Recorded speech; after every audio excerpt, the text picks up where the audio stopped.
जाति जनगणना के विरोधी ये बात कहते थे कि अंग्रेज आए और उन्होंने बांटो और राज करो की नीति के तहत जातियों में बांट दिया। तो मैंने उस चैप्टर के शुरुआत में लिखा है कि ऐसा रहा होगा कि जब अंग्रेज भारत आए होंगे तो भारत में कोई वर्ण व्यवस्था जाति व्यवस्था थी ही नहीं। फिर पहले उन्होंने किसी मनु को पैदा किया होगा, फिर उससे मनुस्मृति लिखवाई होगी, ऋग्वेद के पुरुष सूक्त की दशम मंडल की वो ऋचा लिखवाई होगी और उसमें फिर जाति और वर्ण को पैदा किया होगा। और इसके बाद भी भारत ऐसा था कि सारे चारों वर्ण के लोग एक थाली में बैठकर खाते थे। उनके किताबों में लिखा है कि सब एक साथ रहते थे, अंतरजातीय विवाह होता था, प्रोफेसर शूद्र हुआ करते थे और ब्राह्मण विद्यार्थी होते थे। कई बार तो वो सब्जी वब्जी बेचने चले जाते थे।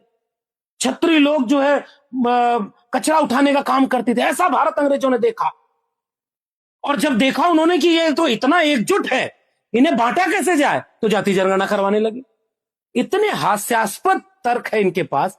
इसी तर्क से सुप्रीम कोर्ट के चीफ जस्टिस ऑफ इंडिया को और उन तमाम दक्षिणपंथी लोगों को अगर आप संतुष्ट करेंगे तो आपको कहना पड़ेगा कि आज इस देश में ऐसे विश्वविद्यालय हैं कि 45 केंद्रीय विश्वविद्यालय हैं, तो 45 में से 40 केंद्रीय विश्वविद्यालयों के vice chancellor SC ST OBC हैं।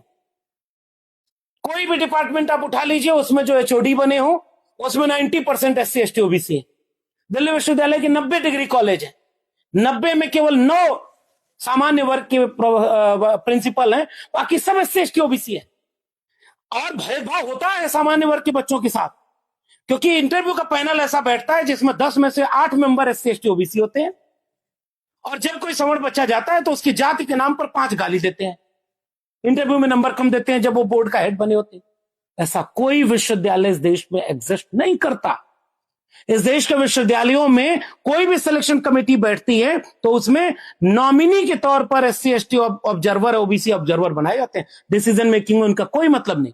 और आपने हेड ऑफ इंस्टीट्यूट को बनाया समता समिति का अध्यक्ष, चेयरपर्सन, 3 सीनियर मोस्ट फैकल्टी।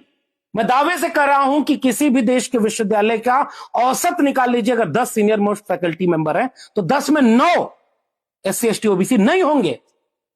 तो भेदभाव करेगा कौन?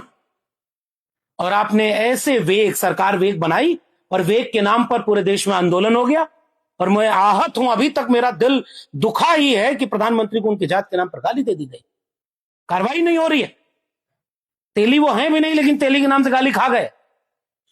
जो होगा उसके ऊपर क्या बीत रही होगी।